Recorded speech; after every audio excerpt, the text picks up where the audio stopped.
This video is an important addendum, addition, appendix, whatever you want to call it, to my gearing guide for World of Warcraft Shadowlands patch 9.0.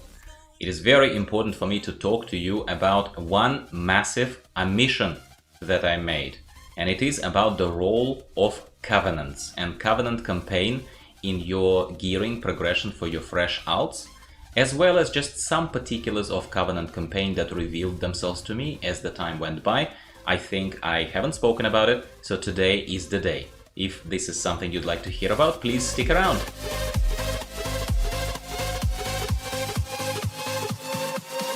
Hello everyone, welcome back to the channel. I'm Gyro, I'm your host here.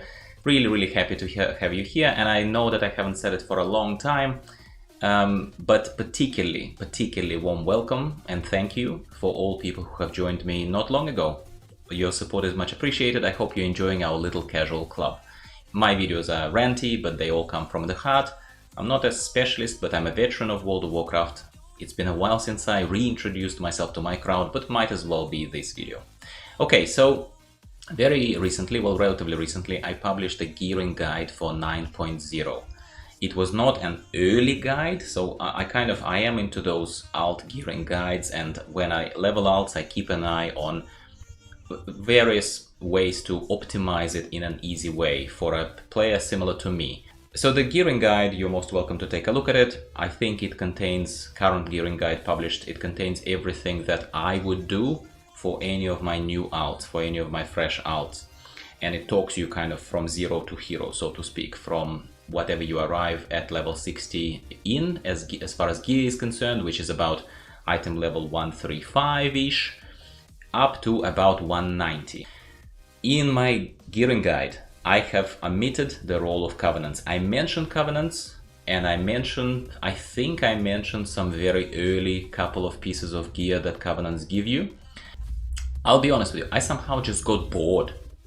I got bored of Covenant Campaign and all this endless pursuit of some people deceiving people, blah blah blah. Somehow I just wasn't in that zone for many alts now. And that was the reason why I did like a couple of very early quests in the Covenant Campaign, and then I drifted off. And then basically from the point of maybe opening Torghast and getting my legendary and opening heroics and mythics, I sort of drifted off, and I'm like, okay, I don't have time for this. I will just keep pushing here or switch over to another alt. That's how I play. But admittedly, I have missed out. And admittedly, some of you told me in the comments below my videos very politely, Gyro, mate, you are missing out on covenants. Well, now I know what you're talking about. Now I know what you were talking about. I do, and I appreciate it. So let me just tell everyone else now who doesn't know. It's very simple. Covenants are very lucrative and a very worthy time spent for you as far as acquisition of gear is concerned. In addition to fairly reasonable, fairly entertaining storyline kind of unfolding stuff. It's not bad. It honestly is not bad. That's my conclusion. I am using Necrolords here, Necrolords as a house, Necrolords as a covenant, Necrolords as an example. I am also progressing fairly highly by my standards right now. Highly, I mean towards the end of it. In Addendum, in Night Fae right now. So if there is anything super particular to talk about that campaign, Covenant Campaign, I'm gonna publish another video. But for now, we'll just use Necrolords. Necrolords are cool, Necrolords are strength, Necrolords are honor. To an extent, well, I mean, some of Necrolords, yeah, spoiler alert.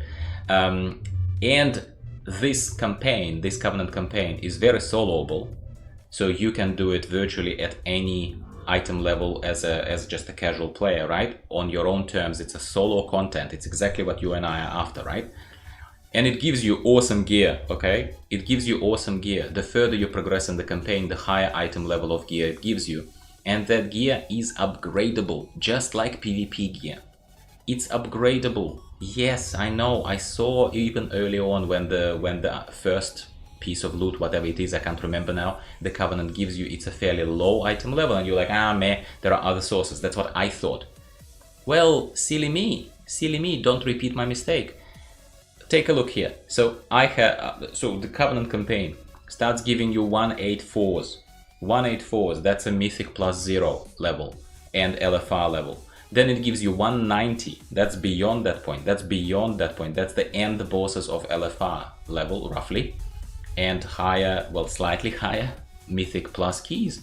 That some of us casuals, we don't even bother, or we never even reach or whatever. So 190, I think, if I'm not mistaken, is currently the highest item level from Covenants that I got from the campaign. And I think 190 is the highest that the campaign actually gives you. But then 190 is the 6th level within the upgrades of those items. There are a total of 7 levels. And yes, you use anima. You use anima to upgrade those items. In PvP, you obviously use honor points. Here you use anima.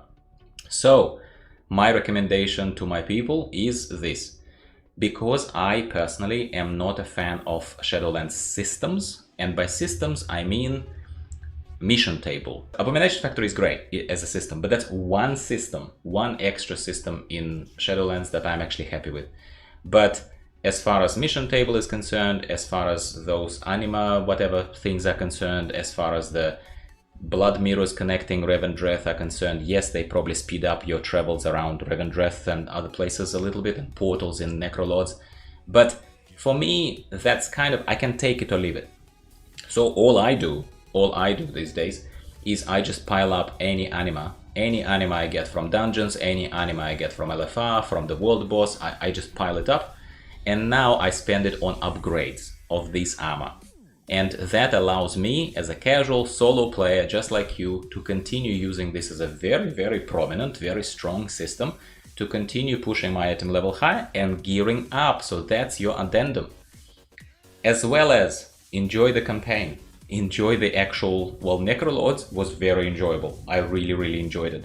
It was a really good thing. There was one very, very cool quest, and it's not a super duper spoiler, but at one point you have to control a detached severed arm running around like this, and you have to go through a course of obstacles, which I actually, surprisingly, I normally hate puzzles or any of that kind of stuff, hate it.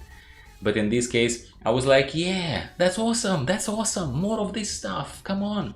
So that was genuine excitement that I'd like to share with you. So yes, my people who told me about Covenants, thank you, and you have finally been heard. I feel silly. I am now trying to fix it, and I'm trying to tell people what they might have been missing out by just following my guide. This is a legit addendum to that complete guide, that together they are hopefully complete.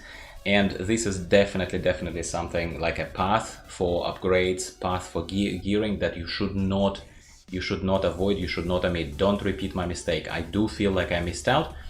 And I'm somewhat excited now to kind of look back at all of these alts that kind of hit that virtual wall that I hit in my gearing and power progression of my alts, and then I leave the alt and start leveling some other alt. That's how I play solo in World of Warcraft. That's how a lot of you play. You roll another alt, you progress up to a point, you switch, right? Well, now it makes me feel like, at the very least, especially in not Necrolord Covenants, but like Kyrians, like Revendreth, right? Like Venthyr, I feel like I could probably go and revisit those alts and get them these upgrades and like experience the campaigns until the end. So as obvious, as trivial as this advice is, I missed it. So there probably were people who missed it too. So right now I'm just telling you guys and girls, this is definitely a very solid source of gear and something that you should not be silly and miss out on. That's it. Take it for what it is. Thank you very much for tuning in today. Like the video because YouTube likes to know who likes the videos, other than just viewing, other than just subscribing. And obviously subscribe if you want to be a member of our club, show your support, just hang out with us. More similar videos are coming twice a week at the moment. We're sticking to that schedule. Every 3 days videos are coming your way, sometimes every 2 days, depending. So yeah, thank you very much for tuning in. I'll be speaking with you very soon again about something else, most likely class related, Torghast related, LFR related, something like that. Talk to you soon. See you later. Bye bye.